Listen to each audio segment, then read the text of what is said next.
Sócrates. Quem foi Sócrates? Sócrates nasceu em Atenas por volta de 470 a.C.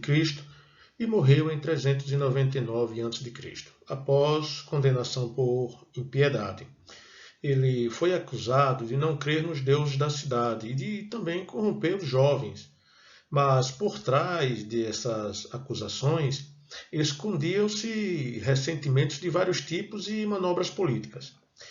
Sócrates era filho de um escultor e de uma obstetra, uma parteira. Não fundou escola alguma, como outros filósofos. Ele realizava seus ensinamentos em locais públicos, nos ginásios, nas praças públicas e por aí, né? Como ele era uma espécie assim de um pregador leigo, ele exercia imenso fascínio, não só sobre os jovens, mas também sobre homens de todas as idades, o que lhe custou inúmeras aversões e inimizades. Sócrates, ele tem como questão central da sua filosofia a sabedoria.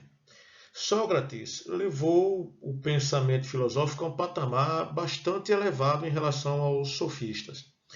Ele vai inovar ao afirmar a impossibilidade de conhecer coisa alguma sem reconhecer a própria ignorância.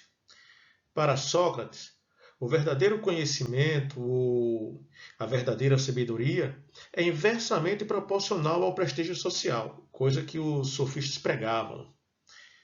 A consciência, segundo ele, da própria ignorância, já é uma forma de conhecimento.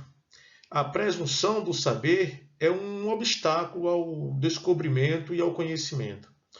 Ele vai dizer também que nem a política nem a poesia nascem da sabedoria, coisas que os sofistas elogiavam bastante e tinham como fim dos seus ensinamentos.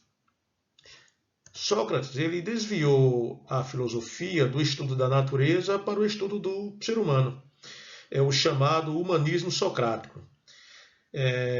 Essa vai ser uma nova tendência inaugurada pelos sofistas, como já vimos, e por Sócrates.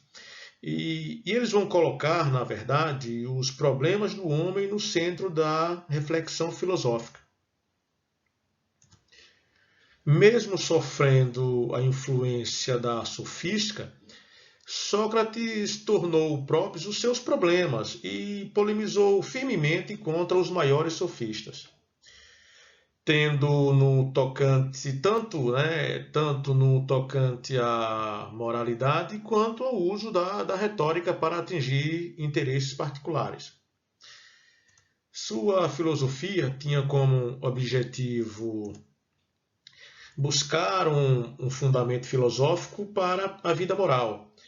Esse fundamento filosófico consiste na própria natureza ou na essência do homem, que é a sua alma, a sua razão.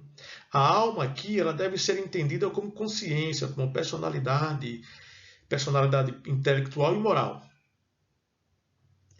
Em seus ensinamentos, Sócrates demonstrava que era preciso unir o saber ao fazer, a consciência intelectual, a consciência prática e moral. Segundo Sócrates, as virtudes são aquilo que aperfeiçoa e concretiza plenamente a natureza do homem.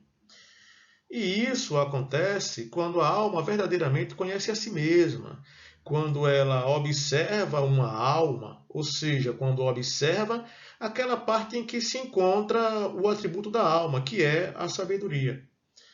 Segundo Sócrates, conhecer a si mesmo significa reconhecer que a alma, a consciência intelectual e moral decorrem do conhecimento da própria natureza. A moral ela é fundada sobre a alma, sobre a razão, que é a essência, que é a natureza do homem. Ele vai dizer que o homem, em sua estrutura, ele é alma, e essa alma ela é atividade cognoscível, ela é querer conhecer, e ela também é a essência do homem. E, portanto, a virtude, ou seja, a sabedoria, será essencialmente potencialização dessa atividade de conhecer. Ele vai dizer que o corpo é instrumento da alma. E por isso, os valores ligados ao corpo são instrumentais em relação aos da alma e, portanto, a eles subordinados. Ele vai dizer que a alma, na verdade, ela está doente, né? E ela precisa ser aperfeiçoada. E esse aperfeiçoamento ele vai se dar através da filosofia, através do conhece-te a ti mesmo. Ele vai dizer, se o homem é alma, a virtude, ou seja, a sabedoria, se atua com o aperfeiçoamento, com a cura da alma, fazendo com que essa alma se realize da melhor forma possível. E isso, segundo ele, vai se dar através da filosofia, do conhece-te a ti mesmo. E o método para esse aperfeiçoamento da alma, né, era a maiêutica, que é literalmente a arte da parteira, ou a arte da obstetrícia. A maiêutica vai indicar o método no qual Sócrates jamais fornecia soluções. Ele limitava-se a levantar perguntas como meios para que os seus interlocutores, oportunamente estimulados, descobrissem ou parissem a verdade dentro deles mesmos.